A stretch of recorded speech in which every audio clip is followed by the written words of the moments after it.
Something that I don't believe personally is that which we call nature, as far as the animal kingdom and the way it moves, is truly the natural order of things. When we say nature with a capital N, as in the fundamental nature of the universe or being. Because if that were true, because again, let's look at the animal kingdom. It is built upon predator and prey. You have your beings that don't even get to exist for 10 seconds sometimes. Soon as they're born, they got spawn camped. The predator already sitting there waiting. And we look at that and we say, look at nature. We love to give the excuse whenever, as human beings, we elect to do foul and vile things. We even say it's our human nature. Or we compare it to the animal kingdom, which we consider the base level nature. And we just say that's how life is. But let's explore the fundamental principle that we hear in a lot of spiritual traditions, that the entire universe, as we know it, came from a thought of separation. Everything that we see, patterned, formed, everything on the third dimensional plane, when you break it down to its substance, its raw nature, if the pattern of separation is still playing out in the consciousness, then that's not natural. That's not nature.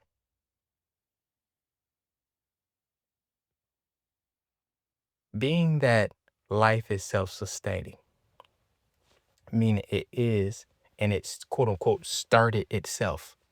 And we call it intelligent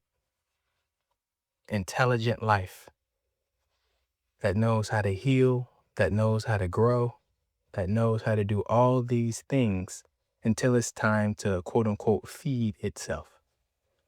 Now the innocent quote unquote have to be eaten, killed, and destroyed in the animal kingdom. In the human world, those who have strength, those who have the money, the power, run all over and trample those who don't. And we call this nature. Whose nature? Does this sound like the nature of the loving God that everyone claims to be serving? Or does this sound like the nature of something else? How natural is it that the minute you make a mistake, you're eaten alive? Is that natural to you? You may accept it and say, yeah, that's natural. Yeah, that sounds right to me. But that's because you've given up for hope for better, a real future where all live, thrive. Because you haven't yet thought about how life could be more abundant than we are allowing it to be. We are but one tiny cubit in the universal stream. Earth is one planet out of how many? The beings walking this planet right now are how many out of the total number that have and will? We go through these senseless cycles of seeming life and death, and we call it nature. We say, this is human nature when we see the news and it's destruction. We turn on Animal Planet and there's animals eating animals. Yes, nature. Whose nature? It's not my nature to be murderous. It's not my nature. I don't proudly stand up and proclaim, yes, my nature is that I destroy the weak. I prey on those that can't defend themselves. Yes, that's just life, isn't it?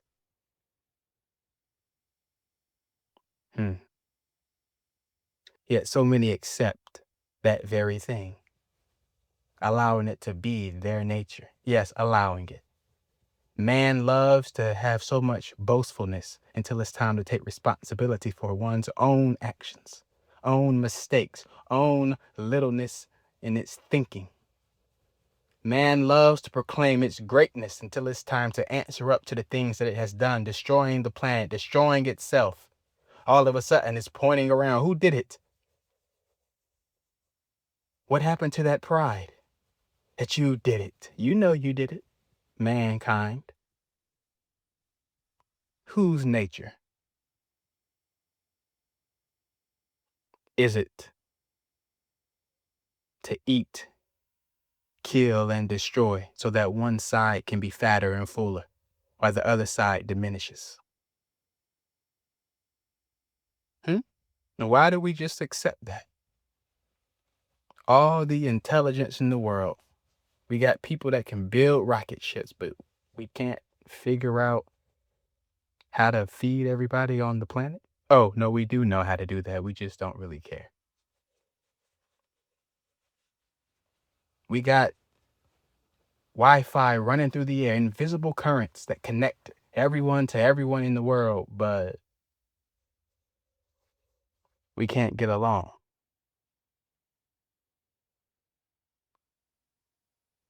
Maybe man is animalistic still in nature, in a very, very, very low consciousness, just like the beasts of the fields, who cannot conceive of a life other than prey and predator.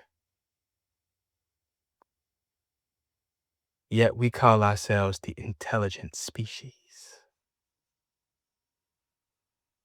Yeah, certain categories, but look at the fundamentals. Fundamentally acting the exact same. This may as well be a planet simply full of animals. Point to me the people whose nature is not that of predator and prey. Point to me those who in their hearts won't proudly stand up and say, yes, I am a great murderer. Ah, yes, I take advantage of those who don't know all the time.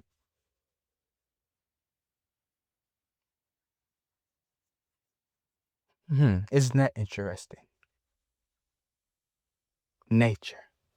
And you call it your human nature. Why would anybody want to be human if that's your human nature that you're so proud of? Even now, look at the world destroying itself. The leaders of the world.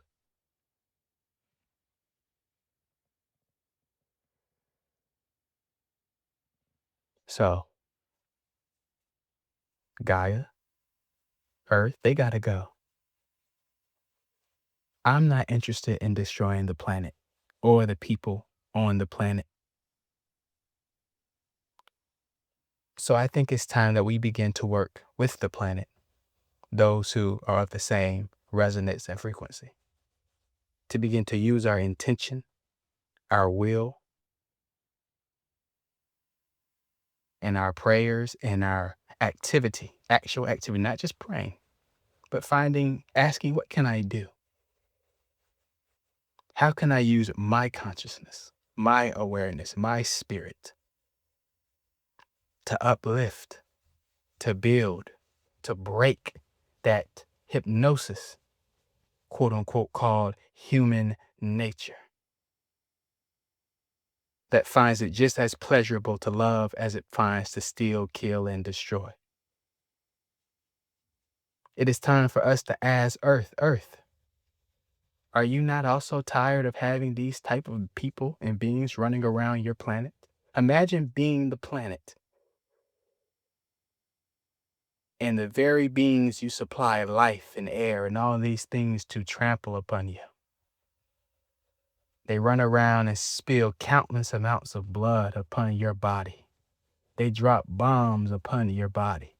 They cut down the things that you grow out of you to make bullshit.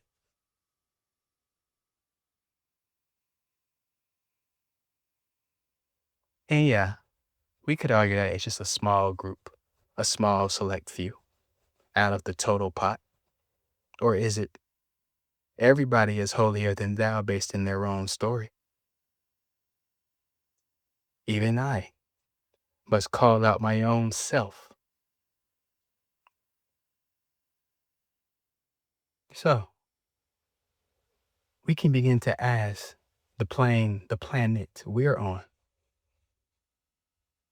Let's begin to resonate at a frequency that forces these beings off the planet. It is what it is. They had no problem stealing, killing, destroying, raping, murdering. The flood doesn't seem so crazy, does it? From that perspective. A time for a reset. You have an opportunity to save yourself and to save the planet. But you must choose it. You must choose it as a collective. One mind is powerful awake, but a collection of a unified will to speak to the energy of life and say, we do not side with that. We do not agree, and we want them gone too. We want to live in peace, in paradise, in heaven on earth. Those who create systems of financial destruction, causing the populace to be poor and under scrutiny and constantly under stress due to financial laws, we want them gone. The people that cause us to live in fear of bombs being dropped just because we might have gold or oil or some kind of natural resource. The beings that look upon that and say, I want that, and I will kill any kid, man, woman, dog to get it. I want those beings gone. You got to want it. We talk about it, but you got to want it. And I'm not saying going out there and acting like them, but be still and listen. Maybe there's a plan. Yes, the beings that find it fair to pillage and rape and then create laws to protect themselves while locking up and destroying the innocent. We need them gone. But only in our recognized and shared power can we come together and do something. And it must be done. And that is how we create a new nature. How? We are the humans. We act differently. We do things differently. We do not listen to those who came before us. We take what they did that was good, sure. But if it was truly as great as they say, would we be in these type of predicaments and situations? No. Mankind's consciousness is still in the abyss.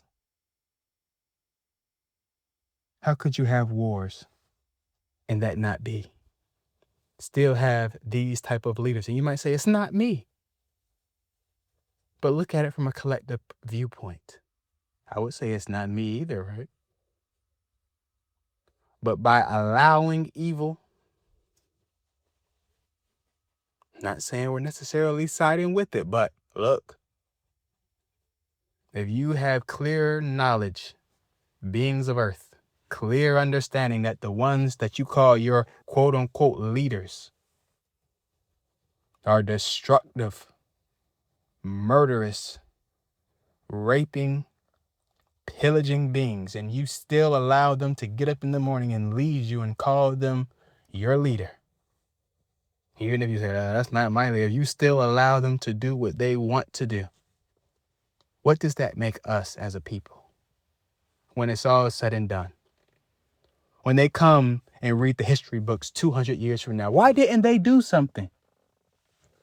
300 years from now, why didn't they get up as a people? Why did they just let it happen? Good question. Why did we just let it happen?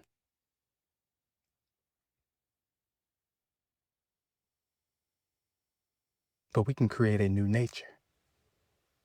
It can start small, but all things usually do. As they gain and grow and gain momentum, we begin to be the majority, pushing out as a great light would. pushing away all darkness, for it cannot coexist with us in that sense.